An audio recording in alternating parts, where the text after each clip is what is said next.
Hello friends and welcome back to exam Marathi academy.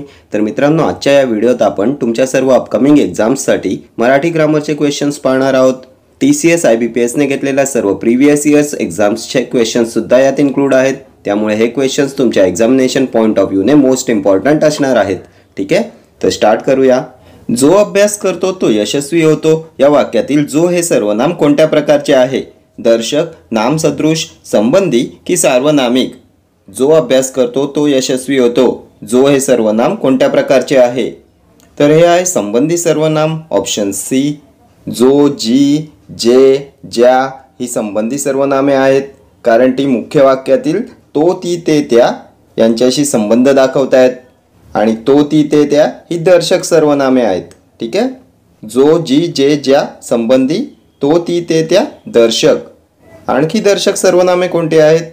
तर हा, ही, हे आणि ह्या। त्यानंतर एकूण सर्वनामाचे प्रकार किती आहेत? तर 6 प्रकारची सर्वनामे आहेत। पुरुषवाचक, दर्शक, संबंधी, त्यानंतर प्रश्नार्थक, सामान्य, आत्मवाचक। आणि मराठीत एकूण सर्वनामे किती आहेत? तर 9 सर्वनामे आहेत। हे सुद्धा लास्ट इयर एक्झामला विचारलेले प्रश्न आहेत। सर्वनामाचे प्रकार 6 आणि टोटल सर्वनामे 9। पुढचा प्रश्न, वेणीफणी हे कोणत्या समासाचे उदाहरण आहे? इतरेतर द्वंद्व, वैकल्पिक द्वंद्व, समाहार द्वंद्व की तत्पुरुष? वेणीफणी खूप वेळा एक्झामला रिपीट झालेला क्वेश्चन आहे। तर आपण पाहिलं होतं वेणीफणी, बाजारहाट, मीठ भाकर, शेतीवाडी, त्यानंतर भाजीपाला, चहा पाणी, केर कचरा कोणते समास आहेत? समाहार द्वंद्व समास आहेत। ऑप्शन सी येईल तुमचं करेक्ट आन्सर। वेणीफणीचा अर्थ असतो वेणीफणी आणि इतर साज शृंगार।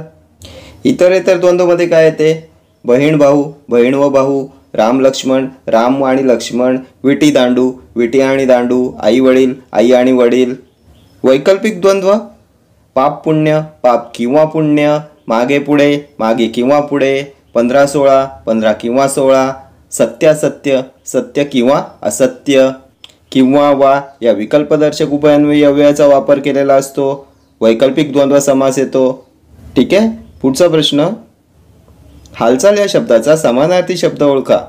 हाल हवाल, चलनवलन, चलबिचल, दळणवळण। हालचालचा समानार्थी शब्द तर चलनवलन, ऑप्शन बी। पुढचा प्रश्न, पुढीलपैकी कोणता शब्द पृथ्वी या शब्दास समानार्थी नाही? अवनी, क्षमा, दारा की वसुंधरा?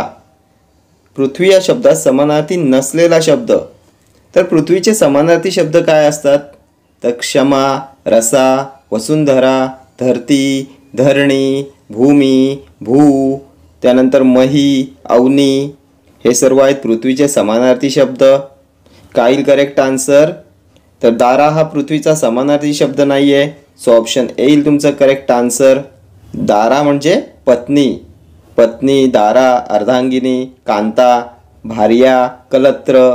ठीक आहे, पुढचा प्रश्न, त्यांच्या घरात आंब्यांच्या डॅशचा घमघमाट सुटला होता। रिकाम्या जागी योग्य समूहवाचक शब्द ओळखा। अढी, चळत, घोस की घड? तर आंब्यांची काय असते? अढी असते, ऑप्शन ए येईल तुमचं करेक्ट आन्सर। समूहवाचक शब्द सुद्धा तुमचा एक्झामिनेशन पॉईंट ऑफ व्ह्यूने मोस्ट इम्पॉर्टंट आहे। चळत कसली असते?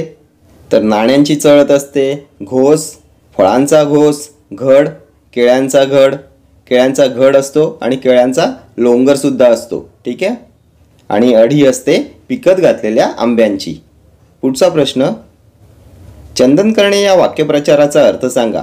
सत्कर्म करणे, नाश करणे, आनंद फुलवणे की सेवा करणे? तर चंदन करणे म्हणजे नाश करणे, ऑप्शन बी। पुढचा प्रश्न, मीनाने बसल्या बसल्या 2 कपडे शिवले या वाक्यातील क्रियाविशेषण ओळखा। 2 बसल्या बसल्या कपडे की मीना? क्रियाविशेषण काय असते? क्रियाविशेषण तर क्रियेसंबंधी अधिक माहिती सांगते ते क्रियाविशेषण। क्रिया केव्हा, कोठे, कशी घडली याची माहिती क्रियाविशेषणामधून मिळते। तर वाक्यात क्रिया कशी घडली? बसल्या बसल्या, सो बसल्या बसल्या येईल तुमचं क्रियाविशेषण, ऑप्शन बी येईल तुमचं करेक्ट आन्सर। ठीक आहे, पुढचा प्रश्न, ग्रंथात मागाहून इतरांनी घातलेला मजकूर या अर्थाचा खालीलपैकी योग्य शब्द निवडा। आवृत्ती, प्रक्षिप्त, प्रकरण, प्रहसन। ग्रंथात मागाहून इतरांनी घातलेला मजकूर तर याला प्रक्षिप्त म्हणतात, ऑप्शन बी। नेक्स्ट क्वेश्चन, प्रमाण लेखनानुसार अचूक शब्द कोणता आहे ते ओळखा. तर प्रादुर्भाव कसं लिहितात? तर ऑप्शन बी येईल तुमचं करेक्ट आन्सर. द ला ऱ्हस्व विलांटी प्रादुर्भाव. पुढचा प्रश्न, चांदण्या रात्रीचा पंधरवडा. चंद्रपक्ष, कृष्णपक्ष, प्रतिपक्ष, शुक्ल पक्ष. तर काय म्हणतात? चांदण्या रात्रीचा पंधरवडा शुक्ल पक्ष, ऑप्शन डी. त्यानंतर कृष्ण पक्षावर पण खूप वेळा एक्झामला प्रश्न विचारण्यात येतो. कृष्ण पक्ष असतो अंधाऱ्या रात्रीचा पंधरवडा, ठीक आहे, आणि शुक्ल पक्ष चांदण्या रात्रीचा पंधरवडा. पुढचा प्रश्न, पुढीलपैकी केवळ प्रयोगी अव्यय ओळखा. नंतर किंवा अरे बापरे देखील केवळ प्रयोगी अव्यय. तर नंतर काय आहे? तर हे शब्दयोगी अव्यय आहे, कालदर्शक शब्दयोगी अव्यय आहे, देखील सुद्धा शब्दयोगी अव्यय आहे, किंवा काय आहे? उभयान्वयी अव्यय आहे, विकल्पबोधक उभयान्वयी अव्यय आहे, किंवा अरे बापरे येईल तुमचं केवळ प्रयोगी अव्यय, ऑप्शन सी अरे बापरे. त्यानंतर अरे रे, अबब, अरेच्या, छे छे, हाय हाय ही सर्व आहेत केवळ प्रयोगी अव्यय, आणि अरे बापरे आहे आश्चर्यदर्शक केवळ प्रयोगी अव्यय. ठीक आहे. पुढचा प्रश्न, स्वतः मेल्याशिवाय स्वर्ग दिसत नाही या वाक्यातील सर्वनामाचा प्रकार ओळखा. संबंधी सर्वनाम, सामान्य सर्वनाम, आत्मवाचक की दर्शक. तर या वाक्यात सर्वनाम कोणतं आहे? तर स्वतः हे सर्वनाम आहे. कोणत्या प्रकाराचं आहे? तर हे आत्मवाचक सर्वनाम आहे, ऑप्शन सी. स्वतः, आपण, निज ही सर्व आहेत आत्मवाचक सर्वनामे. या सर्वनामांचा वापर कर्त्यानंतर केल्यास त्यांचा अर्थ स्वतः असा होतो, त्यामुळे ती आत्मवाचक सर्वनामे होतात. मी स्वतः त्याला पाहिले, तो आपणहून माझ्याकडे आला. या वाक्यात स्वतः, आपणहून ही आहेत आत्मवाचक सर्वनामे. ठीक आहे. पुढचा प्रश्न, अपकर्ष या शब्दाचा विरुद्धार्थी शब्द शोधा. उत्कट, उत्कृष्ट, उत्तम की उत्कर्ष. अपकर्षचा विरुद्धार्थी शब्द तर उत्कर्ष येईल, ऑप्शन डी. उत्कृष्ट हा शब्द नेहमी शुद्ध शब्दलेखनामध्ये विचारण्यात येतो. उत्कृष्ट, कनिष्ठ, वरिष्ठ, ज्येष्ठ. ठीक आहे. पुढचा प्रश्न, कंसातील विरामचिन्ह ओळखा. तर कोणतं विरामचिन्ह आहे? पूर्णविराम, स्वल्पविराम, उद्गारचिन्ह की अर्धविराम. तर हे अर्धविराम आहे, ऑप्शन डी. कधी वापर करण्यात येतो अर्धविरामचा? तर जेव्हा दोन छोटी वाक्य उभयान्वयी अव्ययांनी जोडलेली असतात तेव्हा वापरतात अर्धविराम. जसे की त्याने खूप अभ्यास केला परंतु चांगले गुण मिळाले नाहीत. दोन वाक्य जेव्हा उभयान्वयी अव्ययांनी जोडलेली असतात तेव्हा वापरतात अर्धविराम. पूर्णविराम म्हणजे फुलस्टॉप कधी वापरतात? वाक्याच्या शेवटी वापरतात. स्वल्पविराम म्हणजे कॉमा. उद्गारचिन्ह म्हणजे एक्सक्लेमेशन मार्क. भावना व्यक्त करताना ती दाखविणाऱ्या शब्दाच्या किंवा वाक्याच्या शेवटी वापरतात एक्सक्लेमेशन मार्क, उद्गार चिन्ह. ठीक आहे. पुढचा प्रश्न, वाक्यातील नामाची पुनरावृत्ती टाळण्यासाठी जो शब्द येतो त्याला काय म्हणतात? क्रियाविशेषण, सामान्य नाम, अव्यय की सर्वनाम.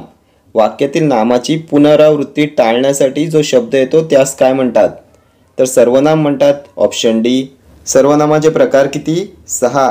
मराठीत एकूण सर्वनामे किती? तर 9. ठीक आहे. पुढचा प्रश्न, पुरणपोळी या शब्दाचा योग्य समास ओळखा. तत्पुरुष, द्वंद्व, बहुव्रीही की द्विगु. तर पुरणपोळी म्हणजे पुरण घालून केलेली पोळी. तत्पुरुष समास येईल, ऑप्शन ए येईल तुमचं करेक्ट आन्सर. पुरणपोळी, पुरण घालून केलेली पोळी. साखर भात, साखर घालून केलेला भात. कांदे पोहे, कांदे घालून केलेले पोहे. त्यानंतर वांगी भात, मावस भाऊ, चुलत सासरा, मामे भाऊ ही सर्व आहेत मध्यम पदलोपी तत्पुरुष समासाची उदाहरणे. तत्पुरुष समासात सुद्धा ही येतात मध्यम पदलोपी तत्पुरुष समासामध्ये. ठीक आहे. द्वंद्व समासात आपण पाहिलं होतं पाप पुण्य, खरे खोटे, मागे पुढे, आई वडील, बहीण भाऊ, विटी दांडू. बहुव्रीही समास वक्रतुंड, लक्ष्मीकांत, लंबोदर. द्विगु समास पहिलं पद संख्याविशेषण असते आणि या शब्दातून समूह सुचवला जातो. पंचवटी, नवरात्र, पंचारती, सप्ताह, चातुर्मास, सप्तरंग, त्रिभुवन, त्रैलोक्य. ठीक आहे.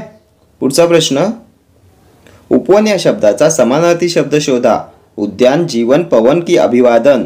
तर उपवनचा समानार्थी शब्द उद्यान, ऑप्शन ए. पुढचा प्रश्न, दिसा माझी काहीतरी ते लिहावे यातील क्रियापदावरून होणारा योग्य वाक्य प्रकार ओळखा. आज्ञार्थी, स्वार्थी, विद्यार्थी, संकेतार्थी. तर या वाक्यातील क्रियापद काय आहे? लिहावे कोणत्या प्रकारचं क्रियापद आहे? तर लिहावे म्हणजे इच्छा व्यक्त होते आणि जेव्हा क्रियापदातून इच्छा, विनंती, शक्यता, त्यानंतर कर्तव्य, योग्यता असं व्यक्त होत असेल तेव्हा ती विद्यार्थी क्रियापदे असतात. ऑप्शन सी येईल तुमचं करेक्ट आन्सर. आणि या क्रियापदात शक्यतो वा, वी, वे हे प्रत्यय असतात. लिहावे त्यानंतर मला चांगले गुण मिळावे, इच्छा व्यक्त होते, आज पाऊस पडावा, वा, वी, वे हे प्रत्यय असलेली विद्यार्थी क्रियापदे. ठीक आहे. पुढचा प्रश्न, तारकांचा डॅश रिकाम्या जागी योग्य समूहवाचक शब्द सांगा. घोळका, पुंज, ताटवा की संघ? तर तारकांचा असतो पुंज. ऑप्शन बी येईल तुमचं करेक्ट आन्सर. ताऱ्यांचा काय असतो? तर ताऱ्यांचा पुंजका असतो आणि तारकांचा पुंज. घोळका कोणाचा असतो? मुलांचा. ताटवा फुलझाडांचा आणि संघ खेळाडूंचा. तारकांचा पुंज आणि ताऱ्यांचा पुंजका. केसांचा सुद्धा पुंजका असतो. ठीक आहे. पुढचा प्रश्न, जुनी लाल गाडी तू चालवशील ना या वाक्यातील सर्वनाम ओळखा. चालवशील गाडी लाल की तू? तर तू हे सर्वनाम आहे. ऑप्शन डी येईल तुमचं करेक्ट आन्सर. कोणतं सर्वनाम आहे? तर द्वितीय पुरुषवाचक सर्वनाम आहे. तू, तुम्ही द्वितीय पुरुषवाचक सर्वनाम. ठीक आहे. तर हे सर्व क्वेश्चन्स तुमच्या TCS आणि IBPSने कंडक्ट केलेल्या एक्झामचे क्वेश्चन्स आहेत आणि असेच सर्व क्वेश्चन्स नेहमी रिपीट होताना दिसतात. त्यामुळे हे क्वेश्चन्स तुमच्या एक्झामिनेशन पॉईंट ऑफ व्ह्यूने मोस्ट इम्पॉर्टंट ठरणार आहेत. ठीक आहे. तर या व्हिडिओ इतकंच. भेटूया नेक्स्ट व्हिडिओमध्ये असेच काही महत्त्वाचे क्वेश्चन्स घेऊन. Till then do like, share, comment and subscribe to my channel. Thank you.